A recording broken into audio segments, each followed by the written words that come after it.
I flew them all to Hawaii. They booked me in a motel an hour away. Just because you paid doesn't mean we want you around, my brother joked. I didn't argue, just smiled, and left something in the hotel safe. When they found it, they started screaming. It was supposed to be the trip that changed everything. For the first time in years, I'd planned a real family vacation. Not a rushed long weekend at my apartment. Not a chaotic Thanksgiving where everyone yelled about politics. A real, slow, golden sunset, memory-making kind of trip. I spent 11 months planning it, no exaggeration. I created folders. I made spreadsheets. I researched group rates and credit card points.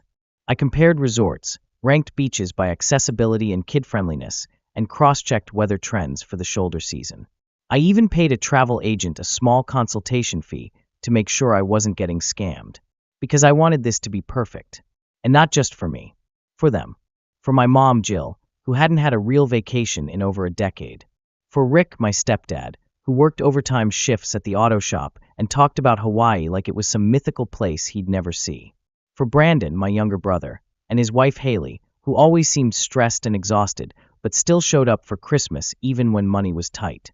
And for Erin, my cousin, and her little boy Liam. He'd never been on a plane before. I wanted him to see the ocean. I'd been the boring one my whole life. Responsible Nathan. Quiet Nathan. The one who showed up with jumper cables and remembered everyone's birthdays. But maybe, just maybe, this trip would be the moment they'd look at me and see something more. Someone they were proud of. I wasn't rich. Far from it. I work in IT support and live in a modest apartment. I budgeted for this trip the way some people plan for a wedding. Canceled other plans. Said no to upgrades at the dentist. Skipped birthdays, declined dates. I'd been working toward this single week in Hawaii like it was the finish line to a race. No one else knew I was running. So when we landed and walked out into the humid plumeria-scented air, my heart was full. I even took a deep breath and thought, this is it. We got our lays. We took the awkward group photo. I paid the shuttle driver a tip in advance to help with the bags. Everyone was smiling. Even Brandon seemed relaxed for once, making Liam laugh with bad pirate impressions. When we pulled up to the resort, it looked exactly like the pictures, maybe better. White columns, green palms swaying, that kind of soft golden light that makes everything look like a travel ad. I stepped up to the check-in desk, excited to surprise everyone with how well I'd planned it. The rooms were ocean-facing. I'd arranged welcome baskets with local snacks and reef-safe sunscreen. I had even pre-booked a beach dinner for the third night. The receptionist smiled politely. Name: Nathan Fielding. I booked the Fielding family group. She typed. Scanned the screen. Frowned. I see the group booking here, but your name isn't on the room list. You're in a separate reservation. Royal Sands Motel. My smile faltered. No, that's not right. I booked everything under my name. She tilted the screen slightly, showing me the breakdown. The names were all there. Jill, Rick, Brandon, Haley, Erin, Liam, but not mine. I looked up, confused. That's when Brandon walked over, holding 2 room keys like he owned the place. Oh yeah, he said. We moved your spot to a quieter place up the road. Figured you'd want your space. I laughed, unsure if it was a joke. Wait, what? Haley joined him, sunglasses already on. It's better that way, isn't it? The motel's super close. Just an hour. I blinked. Why would I stay in a motel? Brandon shrugged. Look, just because you paid doesn't mean we want you around the whole time. He said it like it was funny, like we were still at baggage claim, and he was teasing me about my carry-on. Haley chuckled. Come on, don't be weird about it. Weird. Right. Of course. Jill finally stepped in, arms crossed like she was bracing for drama. Honey, it's no big deal. There just wasn't room for everyone, and Erin really wanted to stay with us. Plus, you like quiet, don't you? You've always been independent. Independent. The polite word for unwanted. Rick mumbled something like, you'll be more comfortable there anyway, without looking at me. And I stood there in that cool, expensive lobby, holding my suitcase, realizing they'd all made the decision together. Behind my back. After I paid for everything. I could have fought it. I could have said, actually, no. I booked this. I deserve to be here. But the words caught in my throat.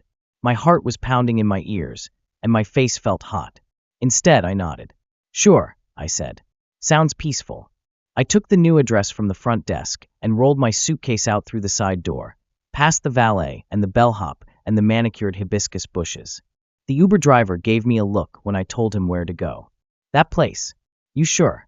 I smiled like it didn't matter. Yeah, I'm sure. The motel was, well, it had a roof. I'll give it that. The room smelled like air freshener and unresolved crime. The beach access was technically accurate if you didn't mind crossing 2 roads and a parking lot to get to the strip of sand. The bedspread had a strange, sticky texture I didn't care to investigate. The only view was of a rusty vending machine and a faded sign with half the bulbs out. Royal Sands, stay a while. I sat on the edge of the bed, suitcase still closed, and stared at the wall for a long time. I kept waiting for someone to call, to say they'd made a mistake, to laugh and say, "Gotcha, you're actually staying with us, come back." Nothing. I thought about the tiny gifts I'd packed for everyone, Hawaiian-themed puzzles for Liam, a set of local teas for Mom, a water-safe phone case Brandon had mentioned wanting. They were still zipped in my carry-on, neatly wrapped. I'd imagined handing them out the first night, everyone pleasantly surprised, laughing over drinks by the pool. Instead, I was alone, listening to a couple argue in the next room over whether or not the baby looked more like her ex. I showered with my flip-flops on. I couldn't bring myself to unpack. The next morning, I got up early and caught another Uber back to the resort, hoping, God knows why, that the mood had shifted. Maybe they'd had time to realize how wrong it all was. Maybe today, they'd remember who booked this trip. Maybe I'd get a seat at the table. They were already having breakfast when I got there. Laughing. Relaxed. Brandon was wearing a loud Hawaiian shirt and telling a story I'd heard him borrow from me years ago. Haley had her sunglasses perched on her head like a crown. Jill was holding Liam and feeding him bites of fresh mango. No one noticed me walk up. "Hey," I said, trying to sound breezy. "Morning." Jill smiled vaguely. "Oh, Nathan. We didn't know you were coming. I figured I'd catch up with you all," I said. "What's the plan today?" Rick glanced at Brandon. "We're thinking of hitting the beach. Maybe the hike later." I nodded. "Should I meet you somewhere?" Haley tilted her head. "Oh well, we thought you'd want to do your own thing." I paid for the group snorkeling tour, I reminded them quietly. "It's at 2. "Right," Brandon said, chewing. "We might just skip that. Aaron wants to take Liam to the aquarium instead." I opened my mouth to say something. But what? That I'd spent hours booking things tailored to them? That I knew Rick hated boats but agreed to go because Jill was excited? That I had laminated itineraries printed for everyone, still tucked in my backpack like an idiot? Instead, I said, "Cool. Whatever works." There was no room at the table. Haley gestured toward the pool bar and said, "They've got great coffee if you want to grab something." I nodded again. Then I walked away before anyone could say another word. Not that they would have. They were already peeling off toward the beach, towels over shoulders, sunglasses on, like I didn't exist. But instead of heading toward the pool bar or the shuttle stop, I took a quiet left turn into the resort lobby. The air conditioning hit me like a wall. It was almost too cold after the heat outside, but it helped. It cleared my head. I stepped up to the reception desk. The same woman from check-in was there. She looked surprised to see me again. "Can I leave something in the hotel safe?" I asked. "Of course. Would you like to set up a pickup code?" "No," I said. "Just label it for the Fielding family. If I don't show up to breakfast tomorrow, please give it to them." She paused, but didn't ask questions. Just handed me a security envelope and logged the request. I sealed it, handed it over, and thanked her politely. Outside, I paused near a palm tree and watched my family from a distance. Brandon was trying to teach Liam how to do a handstand in the sand. Jill was posing for a photo with Rick. Haley was sipping from a coconut like a movie extra. They didn't even glance in my direction. But I wasn't waiting for their attention anymore. They had no idea what I'd already done. No idea that back at the motel, after their little joke, I'd logged into every booking account I had and started quietly undoing everything. The inter-island flights, the excursions, the hotel extensions, the catamaran tour Brandon wouldn't shut up about. All of it gone. And now, tucked inside the hotel safe, was something that would make sure they understood exactly what they'd thrown away. I didn't know what would hit harder, the cancellations or the words I left with them. But I could already picture the moment they opened it. The silence, the dawning confusion, and then the screaming. Let them enjoy their sunrise. It was the last free thing they'd get from me. It wasn't just about Hawaii. That's the thing people don't get when they hear stories like this. It never starts with a vacation or a hotel room. It starts years earlier, in the quiet moments where you realize you're not the favorite, not the funny one, not the golden child, just the one who's useful. I was 8 the first time I felt it. Brandon had accidentally knocked over my Lego tower, a really complicated one I'd spent a week building. He laughed, said it was stupid, and walked away. When I told Mom, she barely looked up from the dishes. "Don't be dramatic, Nathan. He's younger than you. Just build another one." That was the template. Brandon breaks it, I rebuild it. He forgets something, I remember it. He spends too much, I quietly pay the bill. And every time I asked for even the smallest acknowledgement, I got a pat on the shoulder and a reminder to be the bigger person. So I became the bigger person. When Dad left, I stepped up. I helped Rick move in when Mom remarried. I made flashcards with Brandon for his algebra final. I let him borrow my car. I covered the Uber bill that night he got blackout drunk and couldn't find his wallet. I didn't complain. Not once. Because I honestly believed that's what family did. And I think in some small way, I thought if I kept doing the right thing, they'd eventually see me. Like really see me. Not just the helpful brother, not just the polite son who remembered birthdays and sent thank you cards, but someone they were proud of. But every time I brought up something I wanted to do, moving out of state, traveling, maybe switching careers, it was always the same look from Mom. Worry and confusion, like I'd just told her I wanted to become a magician. But who would help with Brandon if something came up? What about your sister-in-law's doctor's appointment? You promised to drive her.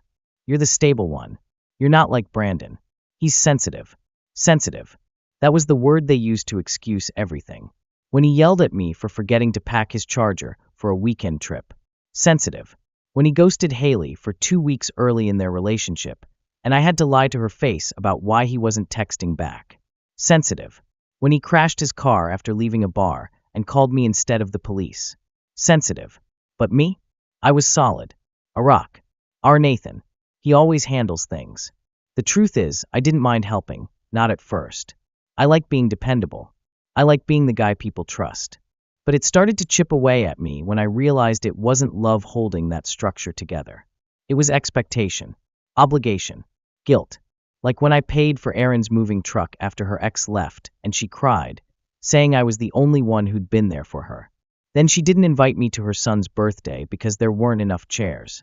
Or when Mom called me in the middle of a work meeting because she needed help disputing a medical bill, then forgot to call back for my birthday a week later. Or when Brandon said he was proud of me, for once, the day I got promoted, then asked if I could lend him rent money in the same breath. The Hawaii trip wasn't just about giving them something nice. It was a test. A question I wasn't brave enough to ask out loud. If I gave them everything, would they finally treat me like I mattered? And now I had my answer. When I got back to the motel after breakfast that second day, I sat on the end of the bed and stared at the receipt for the Royal Sands Motel. I had paid for that too, of course. It wasn't part of the original plan, but I'd picked up the cost when I was redirected there. Why wouldn't I? That's what I do. I stared at the $186.72 and felt the kind of quiet fury that doesn't show on your face. It just settles deep into your bones. That's when I opened my laptop, logged in, pulled up the travel itinerary I knew better than my own work calendar. I canceled the snorkeling tour, canceled the inter-island flights to Maui, canceled the helicopter ride Mom had said was too much but secretly bragged about to her church group, canceled the rental car I'd reserved for Brandon and Haley's day trip. Then I logged into my email and removed every saved traveler profile except my own. I sent a short message to the resort's billing office requesting my card be removed from the account for any future incidentals. It felt like shutting off switches in a house I no longer lived in. Later that night, I walked past the resort again. Not to spy, just to see if I could feel anything. Anger, regret, jealousy. Instead, I felt clarity. They were sitting by the pool, laughing, drinking. Brandon was holding court, of course, telling a story that may or may not have actually happened. Jill was wrapped in a shawl, Rick's arm around her shoulder, both of them glowing in the soft light. I could have been in that photo. But I wasn't. I stood there for a moment, invisible, just like always. Then I turned and walked back toward the road. Not back to the motel. Not just yet. I wasn't done. I wasn't going to argue. I wasn't going to beg. I was going to let them walk right into it. Let them sip their cocktails and plan their perfect day. Let them think I was still licking my wounds in a budget motel. What they didn't know was that the rug was already gone beneath their feet. And when they opened that envelope, well, I hoped the screaming would be loud enough to reach the shoreline. The first message came in at 9:12 a.m. the next day. Hey Nathan, are you around? We're not seeing your name on the Catamaran manifest. Did you cancel the tour? It was from Aaron. Polite, confused, still hopeful that maybe this was just a mix-up. I didn't respond. At 9:24, Brandon called. I watched the screen light up once, twice. Declined. At 9:28, a group text lit up. Brandon, bro, did you cancel our helicopter ride? I put the phone face down on the nightstand and poured myself another cup of motel coffee. Burnt. Bitter. Perfect. I imagined the moment they opened the envelope. The resort staff would have handed it over sometime after breakfast, just like I asked. Someone probably shrugged, said weird, maybe he left a thank you note, and ripped it open without thinking. And then the video would start. Just me, sitting on the motel bed, framed neatly, calm as ever. Hi. If you're watching this, you already know something's wrong. The rest of your trip has been canceled. Flights, excursions, hotel extensions, all gone. Charges removed. Plans erased. Before you ask why, let me save you the time. You booked me in a motel an hour away because you didn't want me around. You made jokes about how I paid, but wasn't part of the family. You thought I'd stay quiet like I always do. But not this time. Enjoy the rest of your stay. On your own dime. Don't worry, I left the sunrise. It's the only thing here that's free. Cut to black. No yelling. No accusations. Just a polite nuclear bomb. By 10:01 a.m., my phone had 14 missed calls, 3 voicemails, and 1 absolutely unhinged wall of texts from Brandon. Brandon, this isn't funny. Brandon, you're being a psycho. Brandon, grow up. Brandon, you embarrassed mom. Brandon, you ruined the whole trip for everyone. What the hell is wrong with you? What's wrong with me? Let's see.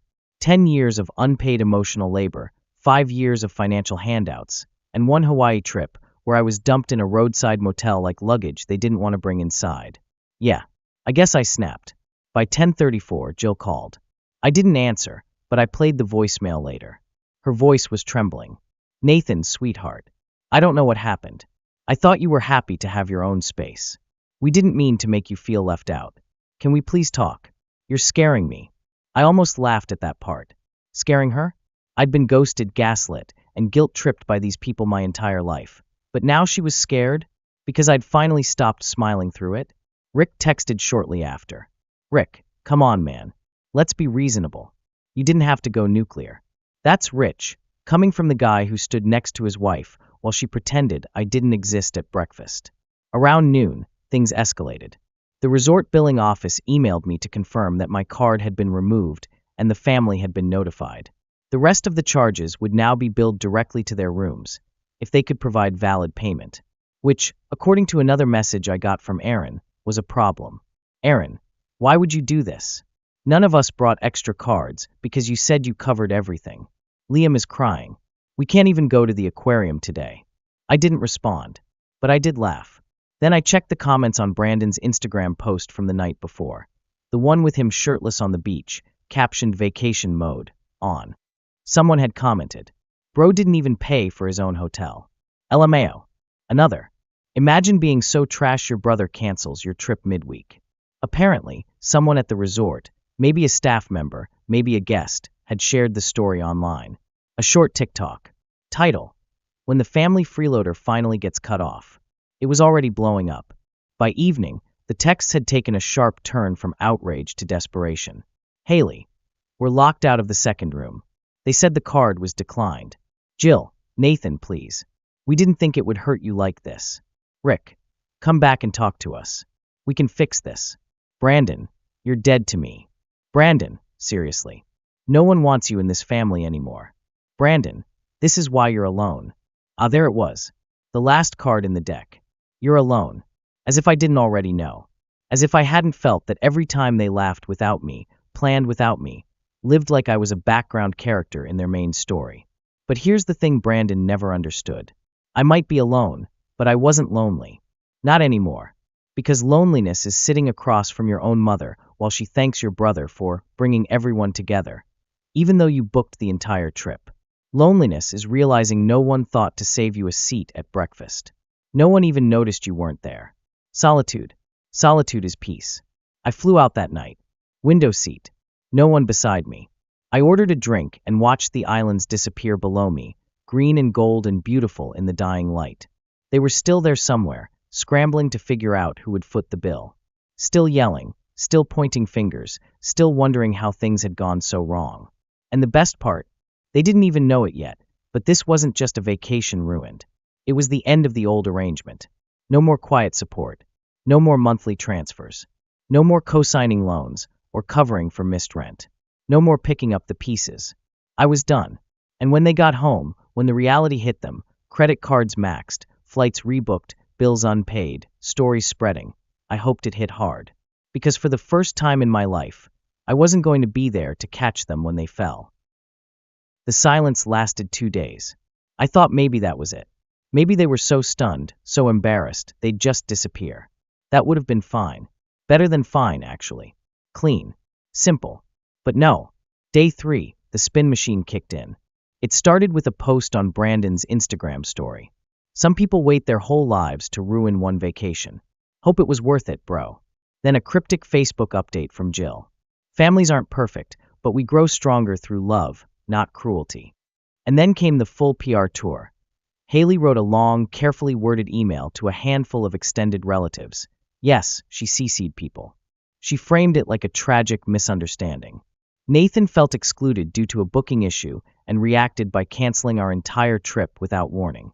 It was heartbreaking. We're still trying to process the trauma. Trauma. I guess spending 3 nights in a mid-tier chain hotel near the airport was too much for the system. Because yes, that's how their dream vacation ended. They tried to stay at the original resort, confident someone would eventually cover the charges. Brandon told the front desk, he's our brother. He'll fix it. As if I were a misplaced towel service, not the man who quietly shut the door behind them. But the staff was ready. My name was off the reservation. My card was gone. They had everything in writing. 2 rooms were locked by noon. Resort security escorted them to the lobby with luggage still unzipped. They were offered the option to pay out of pocket. They couldn't, so they checked out. They spent the final 3 nights of their vacation in one room with 2 double beds and a rollaway cot, at a hotel near the airport with no beach access and lukewarm breakfast eggs. I know this because a resort staff member, someone who watched the whole thing unfold, emailed me privately just to say, "We were all rooting for you." Apparently, the screaming really was loud enough to reach the shoreline. They skipped the remaining excursions. Never made it to Maui. The catamaran tour Brandon bragged about? Gone. Aaron cried in the lobby when they canceled Liam's aquarium visit, after trying to guilt the ticket clerk into letting them in for free. When it was time to go home, reality hit harder. I had also canceled the return flights. They had to scramble at the airport, paying last-minute fares with whatever cards still worked. Haley's was declined twice. Rick ended up covering most of it with a credit card he said was only for emergencies. Turns out, losing your free vacation midweek because you alienated the person funding it qualifies. By the time they landed, the story had already gone viral. Someone at the resort posted a short TikTok. When the family freeloader finally gets cut off. A clip of Brandon yelling in the lobby. A blurry shot of Jill crying. One of Haley storming off while holding 2 inflatable pool floats. 500,000 views in under 48 hours. The comment section was brutal. Protect Nathan at all costs. This is why you never bite the hand that pays for the helicopter tour. Plot twist. Nathan wasn't the quiet one. He was the loaded gun. Then came the real desperation. Back home, they realized the damage wasn't confined to Hawaii. I had canceled all ongoing support. The monthly money I sent Jill? Gone. The just-in-case savings account Brandon had access to? Closed. The shared Costco membership I'd been paying for? Revoked. I sent one final email. Simple. Final. Effective immediately, I am no longer providing financial or logistical support to any member of this family. Please do not contact me unless it's through a lawyer. They didn't take that well. Rick sent me a screenshot of a credit card bill with a passive-aggressive text. Rick, your mother's really struggling. Any chance you could help, for her sake? I didn't reply. Brandon posted a photo of him and Jill looking sad at a diner, captioned, "Family is supposed to forgive." The comments backfired. Again, A friend of mine commented, "Didn't you brag about ditching your brother in a motel? Good luck with that forgiveness tour." And then they went full scorched earth. They called around to mutual friends and extended family, trying to plant the story that I'd overreacted, that I'd always been emotionally unstable, and that the whole thing was part of a long pattern of control. It might have worked if I hadn't already released the video. I uploaded the original clip, what I'd left in the hotel safe, just slightly edited for context.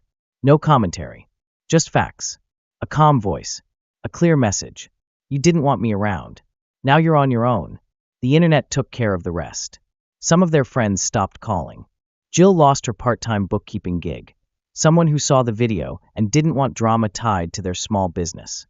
Aaron's ex used the situation to argue for full custody, citing emotional instability and public embarrassment. Brandon tried to go on a podcast to share his truth. It got 4 views and 2 dislikes. Meanwhile, I was thriving. I booked a trip to Kyoto. Just me. No guilt. No group chat. I walked under cherry blossoms, ate noodles in alleyway shops, and slept better than I had in years. I started building a new life, a smaller circle, but peaceful. People who liked me because I was kind, not because I was convenient. For the first time, I wasn't the support beam in a collapsing building. I was just free. The last message I ever got from Jill came 2 months later. "I know you hate us. I just wish you'd remember that we're still your family." I stared at it for a long time, then typed one line. That used to mean something. And I hit send. It's been 9 months since the trip. Without my support, things unraveled fast. My mom and Rick struggled almost immediately. Turns out, I'd been quietly keeping their budget afloat more than I realized. He picked up gig work to cover what used to come from me. She stopped answering calls from relatives after a few awkward conversations about how things went in Hawaii. Brandon burned through his last emergency fund within weeks. Haley moved in with her sister just until things stabilize, and he tried crowdfunding his way out of rent trouble. It didn't go well. One of the top comments read, "Maybe don't ditch the guy paying for your vacation next time." Aaron tried to get a loan co-signed. No one in the family wanted to touch it. Last I heard, she was working retail and back living with her mom. I didn't gloat. I didn't reach out. I just moved on. Turns out, peace is quiet and affordable, especially when you stop paying for everyone else's chaos. But now I'm wondering, was I right to finally draw the line? Or did I go too far? Let me know what you think in the comments. And if you want to hear more stories like this, don't forget to subscribe.